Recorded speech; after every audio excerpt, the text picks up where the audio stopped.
Hi all, KPS വ്ളോഗിൻ്റെ പുതിയൊരു വീഡിയോയിലേക്ക് എല്ലാവർക്കും സ്വാഗതം. വീഡിയോയിലേക്ക് പോകുന്നതിന് മുമ്പേ തന്നെ എൻ്റെ ചാനൽ സബ്സ്ക്രൈബ് ചെയ്ത് ലൈക്ക് ചെയ്ത് സപ്പോർട്ട് ചെയ്ത് കാണാം. അപ്പോൾ ഫസ്റ്റ് തന്നെ കാണിക്കുകയെന്ന് പറഞ്ഞാൽ കിരൺ കല്യാണിയോട് പറയാണ്, ദേ VVIPs ആണ് അവിടെ വരുന്നത് മുഴുവൻ ആൾക്കാരും. എല്ലാവരിൽ നിന്നും ഒരു വ്യത്യസ്ത ഡ്രസ്സായിരിക്കണം നീ ധരിക്കേണ്ടത്. അവിടെ എൻ്റെ ഭാര്യ വ്യത്യസ്തയായിരിക്കണം. എല്ലാവരും മോഡേൺ ഡ്രസ്സുകൾ അണിഞ്ഞിട്ട് വരുമ്പോൾ തനി മലയാളി സ്റ്റൈലായിരിക്കണം നീ അവരുടെ മുമ്പിൽ പോകാൻ. നിനക്ക് കളർ സെലക്ട് ചെയ്യാൻ പ്രത്യേകം എടുക്കുന്നുണ്ട്. അതുപോലെ തന്നെ സാരി ഉടുത്തു കഴിഞ്ഞാൽ നിന്നെ കാണാനും നല്ല ഭംഗിയുണ്ട്. അതുകൊണ്ട് ഇവിടെ പൈസ ഒരു പ്രശ്നമാക്കുകയേ വേണ്ട. നിങ്ങൾ ഇപ്പോഴുള്ള ഏറ്റവും പുതിയ കളക്ഷൻസ് എല്ലാം എടുക്ക്. കളർ ചേഞ്ച് എടുക്ക്, അതുകൂടെ എടുക്ക്, ഇതുകൂടെ എടുക്ക് എന്നൊക്കെ പറയാണ് കിരൺ. ദേ സാധാരണ സ്വർണ്ണക്കടയിലൊക്കെ പോയി കഴിഞ്ഞാൽ ഞങ്ങൾ ആണുങ്ങളുടെ പേഴ്സ് കാലിയാക്കിയിട്ടേ നിങ്ങൾ പെണ്ണുങ്ങൾ ഇറങ്ങാറുള്ളൂ അവിടുന്ന്. ഇപ്പോൾ പേഴ്സിന് പകരം കാർഡ് പേയ്മെൻറ്റും മൊബൈൽ പേയ്മെൻറ്റും ഒക്കെ ആയതിനു ശേഷം പഴയതിനേക്കാൾ ചിലവും കൂടുതലാണ്. ആർക്കും പൈസ പോകുന്നതായിട്ട് തോന്നുകയില്ല. ആ സമയത്താണെങ്കിലോ നീ എന്നെക്കൊണ്ടൊന്നും വിഷമിപ്പിക്കുന്നില്ല എന്ന് മാത്രമല്ല, കമ്പനിയുടെ ലാഭമാണെങ്കിലോ ലക്ഷങ്ങളാണ് ആണ് എനിക്ക് നീ കാരണം ഉണ്ടാകുന്നത്. പിന്നെ എന്തിനു വേണ്ടിയിട്ടാണ് നമ്മൾ സമ്പാദിച്ചു കൂട്ടുന്നത്? ഇതുപോലുള്ള നല്ല നല്ല ഫങ്ഷൻസിനൊക്കെ നല്ല നല്ല വേഷം ധരിച്ച് പോകാനല്ലേ. അങ്ങനെ നമ്മൾ പോയില്ലെങ്കിൽ പിന്നെ എന്ന് പോകാനാ? വേറെ കാണിച്ചേ എന്ന് പറഞ്ഞ് ഓരോന്നോരോന്ന് എടുക്കുകയാണ്. അപ്പോഴാണ് അവിടെ കാർത്തികയും പ്രകാശനും വന്നത്. അപ്പോൾ കാർത്തിക പ്രകാശനോട് പറയാണ്, അച്ഛൻ ഇഷ്ടപ്പെട്ട ഡ്രസ്സ് സെലക്ട് ചെയ്തോ. മോളെ എനിക്കങ്ങനെ പ്രത്യേകിച്ച് ഇഷ്ടങ്ങളൊന്നുമില്ല, മോള് പറഞ്ഞാൽ മതി, അത് സെലക്ട് ചെയ്യാം. എന്നാലും അച്ഛനും കൂടി ഇഷ്ടപ്പെടണ്ടേ, വാ. അപ്പോഴാണ് കിരണും കല്യാണിയും ഓരോരോ സാരികൾ മാച്ച് ചെയ്ത് നോക്കുന്നത്. അപ്പോൾ കാർത്തിക പ്രകാശനോട് പറയാണ്, ദേ അതാരണമെന്ന് നോക്കിയേ. പ്രകാശൻ പറയാം, ആരെ കാണണ്ടെന്ന് വിചാരിച്ചോ അവർ മുമ്പ് തന്നെ വന്ന് പെട്ടിരിക്കുക. വേറെ കടയിൽ പോവാം മോളെ. എന്തിന് മോളെ? അവളും അവനും കയറുന്ന ടെക്സ്റ്റൈൽസ് പോലും എനിക്ക് വെറുപ്പാ, നമുക്ക് വേറെ കടയിൽ പോവാം.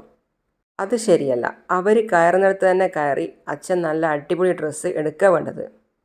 അപ്പോഴാണ് കിരണും അവരെ കണ്ടത്. കിരൺ എന്നിട്ട് കല്യാണിയുടെ അടുത്ത് പറയാണ്, കല്യാണി ദേ. പ്രകാശൻ കിരണിൻ്റെയും കല്യാണിൻ്റെയും അടുത്തേക്ക് പോയിട്ട് പറയാണ്, എവിടെ ചെന്നാലും നീയൊക്കെ തന്നെ വന്നിട്ട് മുമ്പിൽ വന്ന് പെട്ടോളും. നീയൊക്കെ ഇവിടെ ഉണ്ടായിരുന്നു എന്ന് അറിഞ്ഞിരുന്നെങ്കിൽ നമ്മൾ ഇവിടെ വരില്ലായിരുന്നു. ഇത് നമ്മളെ ടെക്സ്റ്റൈൽസ് അല്ല, നമ്മൾ നിങ്ങളെപ്പോലെ പർച്ചേസ് ചെയ്യാൻ വേണ്ടി വന്നതാ. നിൻ്റെ ടെക്സ്റ്റൈൽസ് അല്ലെന്ന് എനിക്കറിയാം, ഇവിടെ വന്നതുകൊണ്ടല്ലേ നിന്നെയൊക്കെ കാണേണ്ടി വന്നത്. പിന്നെ കിരൺ കാർത്തികയോട് പറയാണ്, ഇയാളെ എടുത്ത് തലയിൽ വെച്ചുകൊണ്ട് നടക്കുകയല്ലേ. കാർത്തിക, അച്ഛനെ ഭാരം കൂടുതലാണ്, അതുകൊണ്ട് തലയിലെടുത്ത് വെക്കാനൊന്നും പറ്റില്ല. പ്രകാശൻ അത് കേട്ട് ചിരിക്കുക. എന്നിട്ട് പറയാണ്, അങ്ങനെ പറഞ്ഞു കൊടുക്കുമ്പോളെ. എന്നിട്ട് കിരണിനോട് പറയാ, തലയിലെടുത്ത് വെച്ച് നടക്കുന്നത് നീ ഇവളെ, അതിനുള്ള ശിക്ഷ നിനക്ക് തീർച്ചയായിട്ടും കിട്ടുവടാ.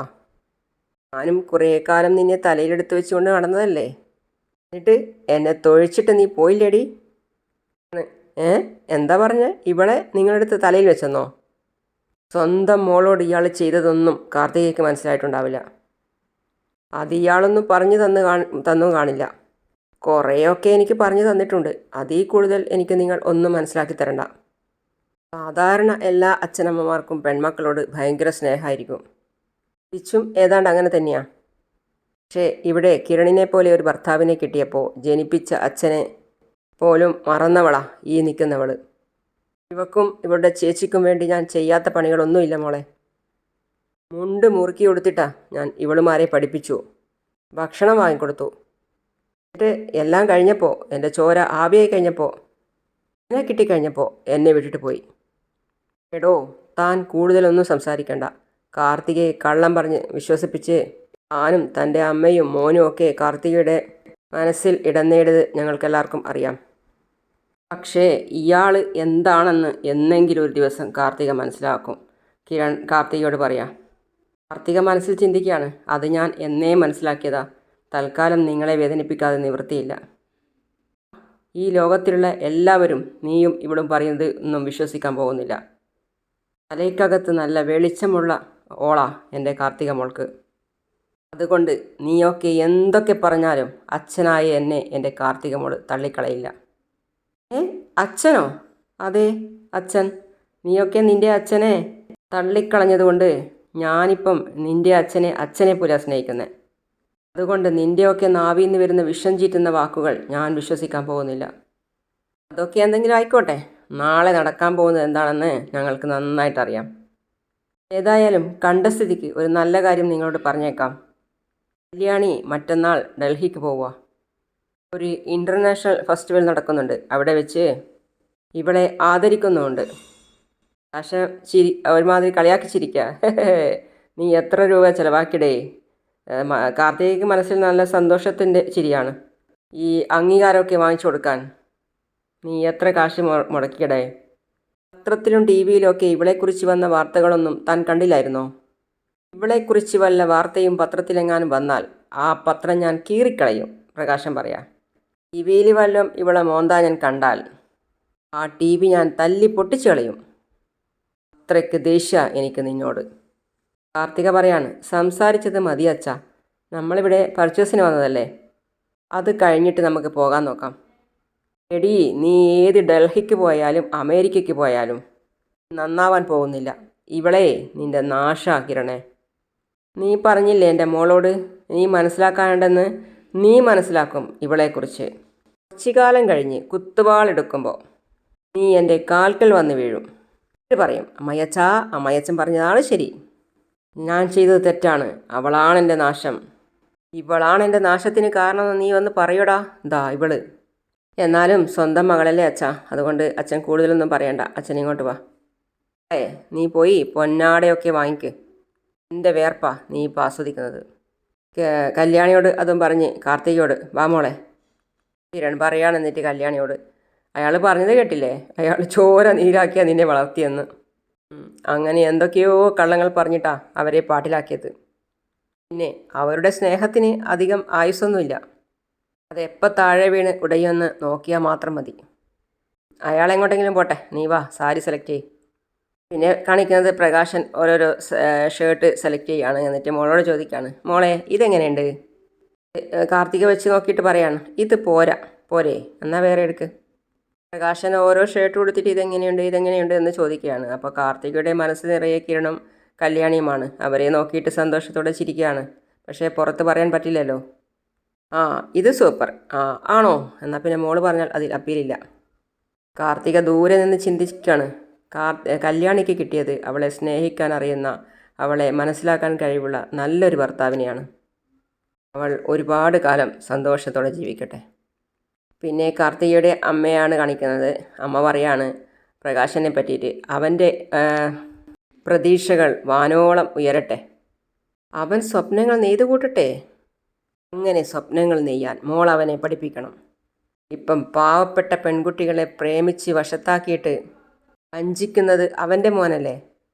അവനെ ജനിപ്പിച്ചവൻ തന്നെ മകൻ്റെ വഴിയെ വരട്ടെ. അവൻ്റെ പ്രതീക്ഷകൾ ആകാശമുട്ടെ വളരുന്നത് എനിക്ക് കാണണം. ഒരു സമയത്ത് ഞാനൊഴുക്കിയ കണ്ണീരിനും കഷ്ടപ്പാടിനും ഇതുപോലൊരു തിരിച്ചടി കൊടുക്കാൻ കഴിയുമെന്ന് ഞാൻ പ്രതീക്ഷിച്ചതല്ല. അവനവൻ്റെ രണ്ടാം ഭാര്യയ്ക്കും മക്കൾക്കൊപ്പം സുഖത്തോടെയും സന്തോഷത്തോടെയും ജീവിച്ചിരുന്നെങ്കിൽ ഒരു കുടുംബത്തിനെങ്കിലും അവൻ തുണയായല്ലോ എന്ന് കരുതി ഞാൻ വിട്ടുകളഞ്ഞേനെ. എന്നാൽ എന്നേക്കാളും മോളേക്കാളും ഒരു കുടുംബത്തെ ഇല്ലാതാക്കിയവനാ കല്യാണി എന്ന സംസാരിക്കാൻ കഴിയാത്ത മകളെ ജനിച്ചപ്പോൾ തന്നെ പിണ്ടം വെച്ചവനാ. ആ മകൾ അതൊക്കെ മറന്ന് സഹായിച്ചപ്പോഴും അവളെയും അവളുടെ കുടുംബത്തെയും തിരിഞ്ഞു കൊത്തിയവനാ. അതിനുള്ള ശിക്ഷ അവൻ അർഹിക്കുന്നതിനും അപ്പുറം കൊടുക്കണം. അതുകൊണ്ട് മോൾ അവൻ്റെ മനസ്സിളക്കണം. കാർത്തികയുടെ അമ്മ കാർത്തികയോട് പറയാണ്, അവൻ ഒരുപാട് സ്വപ്നങ്ങൾ കാണട്ടെ. അവൻ്റെ ഊണിലും ഉറക്കത്തിലും എന്നെ കാണണം എന്നുള്ള ചിന്ത അവന് ഉണ്ടാവട്ടെ.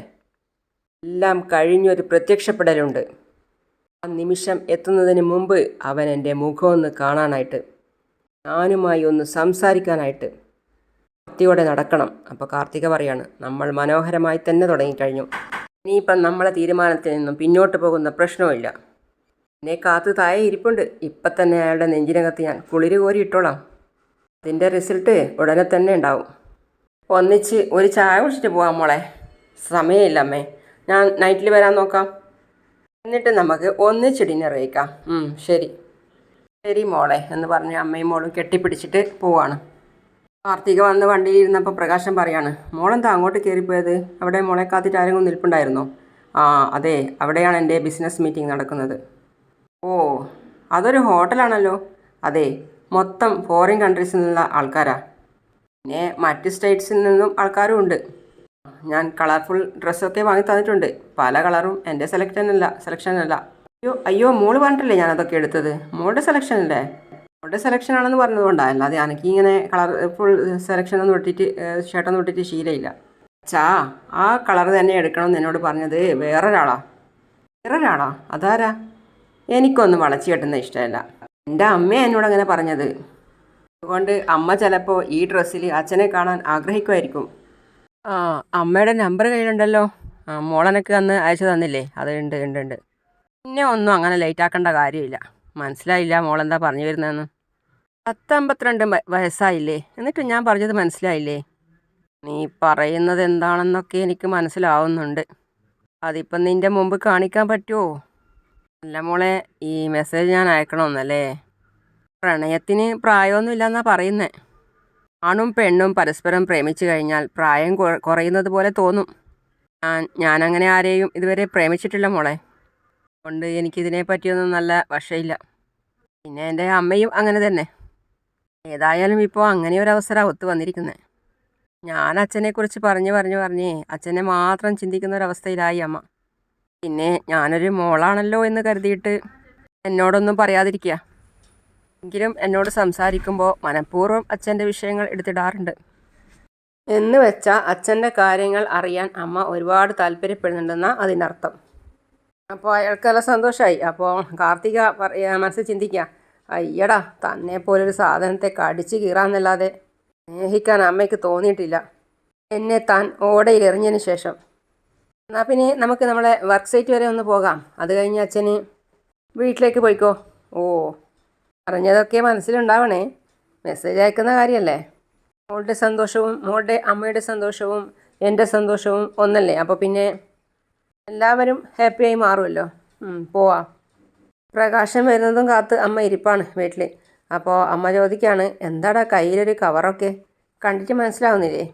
കുറച്ച് ഡ്രസ്സുകളാണ്. ആര് വാങ്ങിച്ചു തന്നു ചോദിക്കേ. കാർത്തിക മോൾ. എനിക്കില്ലേടാ? പിന്നെ ഇല്ലാതിരിക്കുമോ? അമ്മയ്ക്ക് ഒരു സാരി. എന്നാലും നമ്മളെ ഇങ്ങനെ വാരിക്കോരി സഹായിക്കാൻ ഒരു മോളുണ്ടായല്ലോടാ, അതും ഈ സമയത്ത്.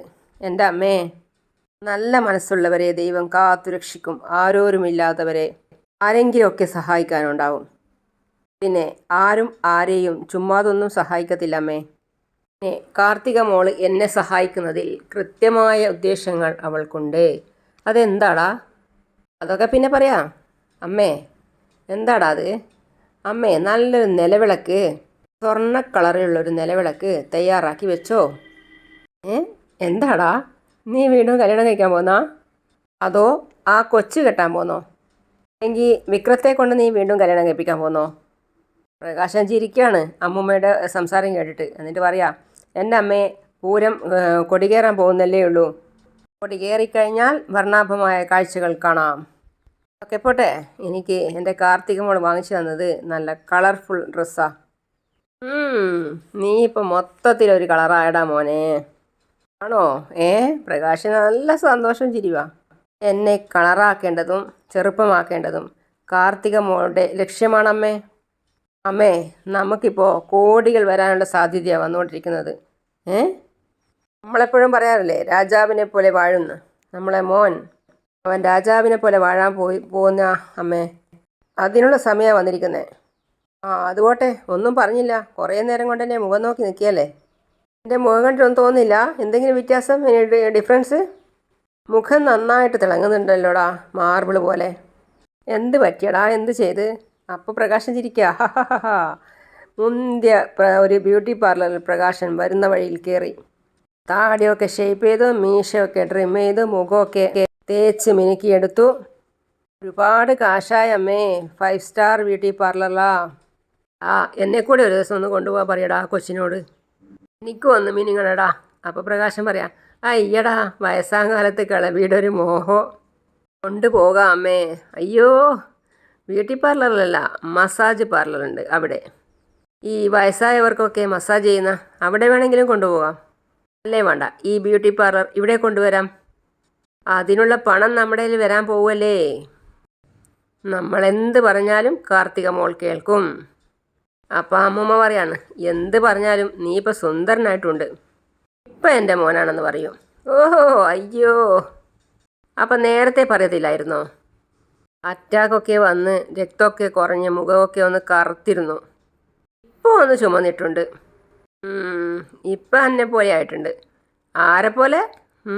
കൊച്ചു കള്ളി. എന്നാൽ പിന്നെ ഡ്രസ്സൊക്കെ ഒന്ന് മാറി കട്ടിലിൻ്റെ മേലെ ഒന്ന് കിടന്ന് AC ഒക്കെ ഇട്ട് ഒന്ന് റിലാക്സ് ചെയ്യട്ടെ. തല മസാജ് ചെയ്തിട്ടുണ്ട്, അപ്പോൾ റിലാക്സേഷൻ വേണം.